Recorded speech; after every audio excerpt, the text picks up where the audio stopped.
Magandang araw po, Gob. May mga katanungan po na ipinarating yung ating mamamayan po ng South Cotabato sa ating Facebook page sa Provincial Government of South Cotabato. At isa dito, Gob, na gusto niyang iparating ay sana magkaroon daw tayo ng Madrasa Comprehensive Support Program for our Bangsamoro Muslim community. We are willing to help your leadership in all our knowledge, Gob, from Mastura Alta. Okay, para kay Mastura Alba, Facebook account, at sa mga kapatid natin mga Muslim. Actually, napag-usapan natin yan at naipasok yan ngayon sa ating GAA, sa General Appropriation Act or na-approve for 2026 na lahat ng mga madrasa schools ay bibigyan na ng honorarium ng provincial government yung mga natuturo sa ating madrasa. Sinusubukan natin na magkakaroon talaga ng comprehensive plan para iisa na yung mga itinuturo at kung ano pang pwedeng ma-incorporate natin doon sa madrasa na pagtuturo sa mga madrasa schools na meron tayo dito sa lalawigan ng South Cotabato. Alright. Isa po sa mga binibigyang pansin at importansya ng administrasyong ito ay yung programa natin sa pang-infrastruktura. May katanungan po dito, Gov, from Emily Pablio. Sana kami naman next dito sa alternate route namin. Hirap po, di passable ang daan. Tuwing umaapaw ang baha, putol po at sira ang daan. Mahirap po lumabas sa Barangay Buto sa bayan ng Tampakan. Sana po bigyan ng atensyon, Gov. Kasi mampanya yan eh. Teacher ko yan ng elementary. Sige lang, ginagawan man natin ng paraan kasi merong proseso yan eh. Iba't ibang daan kasi merong mga responsible local government units. Yung sa provincial government, tayo in charge sa mga provincial roads. At nung umupo tayo bilang gobernador noong 2019, ay nasa 30% lamang ng provincial road ang simentado. Pero dahil nga sa mabilisang aksyon natin sa loob ng 5 taon, ay nakapasimento tayo ng 200 kilometers na provincial road at umabot ito ng 70% ng provincial road na nasimento na natin.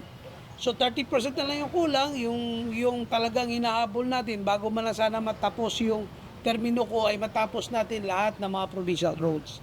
Itong sinasabi ni Ma'am Emily Pablios, ni Ma'am Panya, ay barangay road dito or farm to market roads na dapat ang in charge nito ang barangay at ang munisipyo.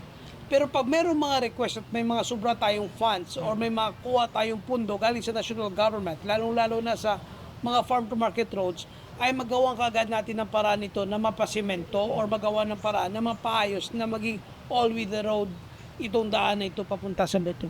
Pero talagang ginagawa natin ng paraan, mabutit na parating, sige lang, ipapacheck ko rin sa Provincial Engineering Office natin kung paano ito magawa ng paraan. Sige. Alright, thank you, Gob. Sa kabilang dako naman tayo, isa po sa mga pilot program ng inyong administrasyon yung pagbibigay ng importansya sa sektor ng health, no, dito po sa probinsya ng South Cotabato. Meron din pong nais iparating sa inyo si Sir Antonio Cabilao. Mayong adlaw, Gob, tani matagaan nimo dako nga pagtagad sa tanan nga ospital, lalo na ang private. Ang Saturday kag Sunday kung pwede ma-process kag matagaan koordinasyon parehas sa weekdays. I-approve ang papeles ng pasyente sa guarantee letter halin sa mayor, governor kag congress kay ulaton patana ang Lunes. Salamat kin. Actually, si former kagawad Tony Cabilao yan. Si Antonio Cabilao. Actually, dito sa provincial government, nag-open man tayo ng Saturday, Sunday. Maliban lang nung patapos na yung taon, siyempre, patapos na rin yung funds, nagkakaroon ng closing yung books. Pero ngayon, simulan ng taon ngayon, nagsisimula na rin tayo magkakaroon ng in-charge na mag-i-issue ng mga guarantee letter sa mga hospital dito sa provincial capital. Hindi naman natin hawak yung mga munisipyo at yung congressional. Pero sinisiguro ko na sa provincial government ay talagang may nagjo-duty na mga social workers natin Saturday, Sunday man or holiday man, talagang pinapaduty natin yan.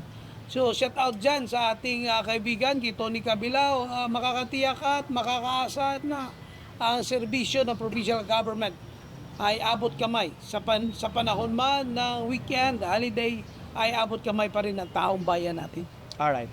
Sige, sa kabilang dako naman tayo, Gob. Ito naman yung ipinarating na mensahe ni Sir Glenn Armendez. Tani maksyonan man mga dalan da sa Tiboli, Gob, kay kung magulan sa tunga kadalan gaagi ang tubig. Tapos wala sang mga kanal, mga dalan sa Tiboli. Halos rough road mga dalan, hindi sementado. Magdepende kasi yan kung anong klaseng daan eh. Pag provincial road, obligasyon ko yan at responsibilidad. Pero pag municipal and barangay road, normally, responsibilidad ng munisipyo yan. Pero pag may mga request dito sa atin, sinusubukan natin ma-actionan kaagad. Gaya nung nag-request ng munisipyo na kailangan ayusin namin yung tulay sa Lems Nolon na dinaanan ng baha. Pag binigyan kami ng request at ng order ng munisipyo, sabi niya, Governor, pwede ba ninyo kami matulungan? Nabigay kagad ako ng instruction na walang uuwi hanggat hindi passable yung daan na yan. Kaya within 24 hours ay ibalik kagad at na-restore yung tulay at naging passable. In less than 24 hours, naging passable kagad yung tulay galing sa pagkakasira dahil sa malakas na agos ng ulan ng tubig sa ilog doon papunta sa tulay. Sige, lastly na lang, Gob, yung mensahin mo po sa mamamayan ng South Cotabato na may nais pa pong iparating na concern po sa inyong opisina. Una sa mga kababayan natin, no, napakaganda ng programa ngayon ng Provincial Information Office na kung saan ay kinikita nila yung mga tanong sa mga Facebook page ninyo. Hindi lang sa Facebook page, I think sa iba pang platform na pinaparating nila yung mga problema. Makakaasa kayo na every week, every Monday, ipunin lahat ng tanong. Gaano makarami ng tanong na yan, itanong nyo kay Governor, titiyakin ko, sasagutin ko yan dahil medyo malimit na ako makakapunta sa mga sityo gaya noon.